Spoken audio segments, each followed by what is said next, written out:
தாவேக்காவுடைய தம்பிமார்களுக்கும் சேர்த்துதான் நம்ம அரசியல் பண்றோம். சரியா? எங்கள் அரசியல் என்பது மண்ணுக்காக மக்களுக்கானது. யாரும் மீதும் வெறுப்பு அரசியல் பண்ண வேண்டிய தேவை எங்களுக்கு இல்ல. இன்றைக்கு அவர் வந்தாலே மாநாடு, அவர் நின்னாலே பொதுக்கூட்டம், அவர் நடந்தாலே பேரணி என்று சொல்றாங்க.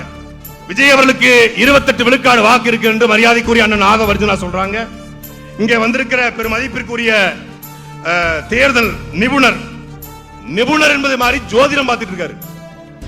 யார் வெல்வார் யார் தோற்பார் ஜோதிடர் அந்த தாயக்கட்டை ஊட்டுவாங்க, அது மாதிரி உருட்டிக்கிட்டு இருக்காப்ல.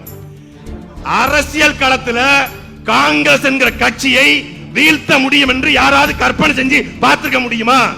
காங்கிரஸ் கட்சியை 18 வருஷம் கழிச்சு திமுக வீழ்த்துவது சாத்தியம் என்றால் அந்த திமுகவையும் வீழ்த்துவது இங்கே சாத்தியம்தான்.